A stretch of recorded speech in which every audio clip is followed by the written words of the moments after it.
Hey there folks, Luke here with the Outdoor Grid Review. I hope you're all doing well. Today for this episode, this is Tarp Basics 101, and we are doing a diamond pitch version 2. Now when it comes to pitches for tarps, let me just go ahead and say this, that there's about 1 million different names for them. Everybody calls them all something different. So I'm calling this a diamond, somebody else might call this a pyramid, a triangle. Like I said, everybody has a different name for it. There's no official title for each setup. So this is the diamond pitch version 2. You're going to need 3 stakes, you're going to need some guy lines, and you're going to need your tarp. Let's go ahead, unfold this, and let's do this and get started. Alright folks, just like last time, I have this tarp spread flat out on the ground. Now we're going to do things a little bit differently this time. Instead of starting from the middle of the tarp, we're going to move to one of the ends. And we're going to bring that over to our tree. So as you can see, we're going to take that end and we're going to attach that to a tree. You can attach this to your trekking pole, to your stick, whatever it is that you're using. I'm going to get my guy line here, get it ready.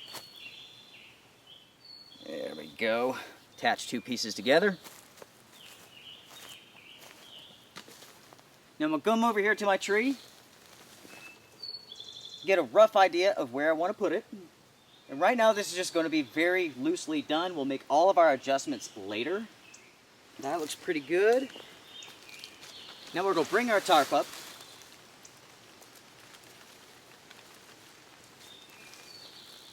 And that looks pretty good to start with.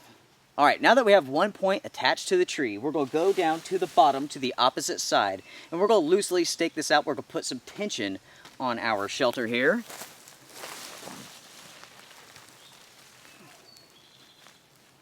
Like I said before, this is just temporary staking it out. You'll make all the adjustments at the end.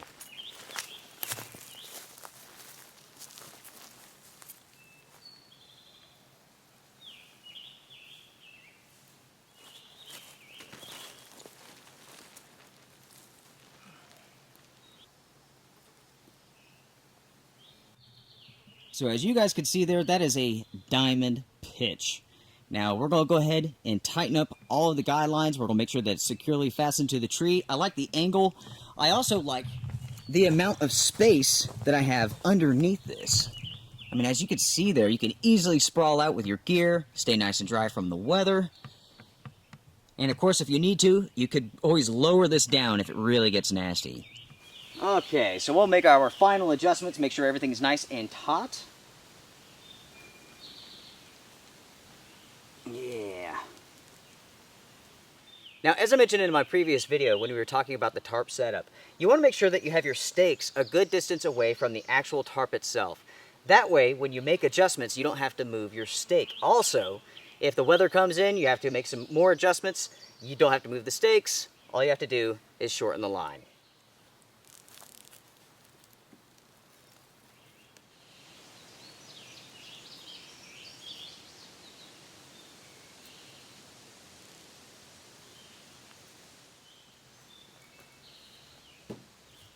So there you have it, my friends, all set up, looking pretty darn good.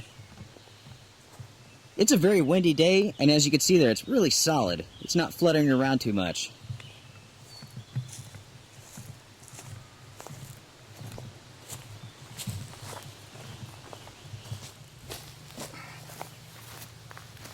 So once you have it set up, you could just hop inside here. If you have a bug net, you can use that as well.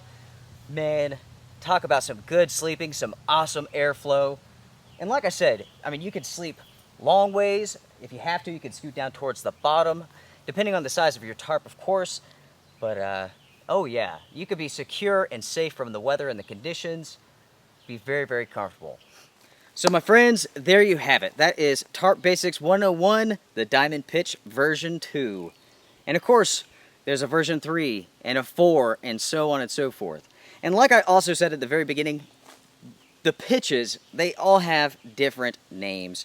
So if you go Googling diamond pitch, if you go Googling triangle pitch, you will find all sorts of different setups. So really, when it comes to the names, it's really whatever you want to call it. In my world, this is the diamond pitch. If you guys have any questions for me, please feel free, drop me a line, let me know. Strength and honor, be well.